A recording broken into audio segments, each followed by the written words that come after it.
මගේ අම්මා රෝගාතුරවත් ඇය පූර්ණ ජීවිතයක් දුන්නා. ඒ ජීවිත ආభాසයෙන් මම ලෝකේ දිනුවා කියලා අම්මටත් අද සතුට හිතෙනවා ඇති කියලා මම හිතනවා. ඕනෑම මිනිහෙකුට මේ සමාජය ඇතුලේ ලොකු කාර්යභාරයක් කරන්න පුළුවන්. ඒක ප්‍රායෝගිකයි. මම දුප්පත් පැලක යාචක පවුලක අනුර කුමාර දිසානායක ජනාධිපතිතුමා දුප්පත් පැලක යාචක නුනත් මම ලෝකෙ වටේම ගියා.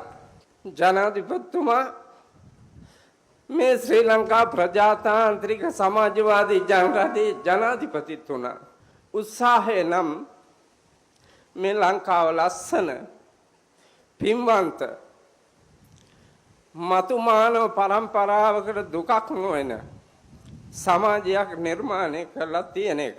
සෞභාග්‍යයෙන් සපිරි නැනසින් සහ ගුණයෙන් වැඩුණු සත්පුරුෂයන් නිර්මාණය වුණොත් අතීත ශ්‍රී ලංකාවේ අනුරාධපුර රාජධානියේ සිට නිර්මාණය වුණු මේ ලංකා සංස්කෘතිය අපිට ආපහු ආලෝකමත් කරන්න පුළුවන්. මේ පහළ මළුවට ගිහිල්ලා ආපහු බැලුවොත් ජනාධිපතිතුමනි මං රාජමහා විහාරයක් හදපු රජෙක් වගේ මට දැනෙනවා.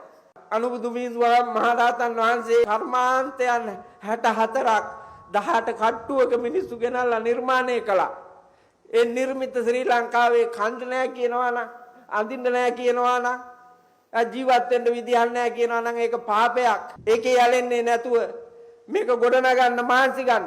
ගොඩනගන්න හදනකොට ඒකට දිරිය දෙන්න. උදව් කරන්න. කඩා කප්පල් කරන්න. කකුලෙන් අදින්න. විනාශ කරන්න හදන්නේ නැතුව.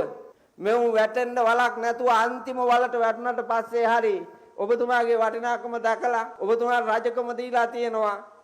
ඒ රජකම බාරගත්තා සේම රාජකීයත්වයේ කටයුතු ටිකත් මනාව සිද්ධ කළා මේ ලංකාවට ලස්සන ශ්‍රී ලංකාවක ස්වයංපෝෂිත මිනිස්සු සන්තෝෂයෙන් ජීවත් වෙන මිනිස්සු මතු පරම්පරාවට කාටවත් අතපාන්නේ නැති මිනිස්සු జాතියක් කරන්න පුළුවන් නම් හොඳයි.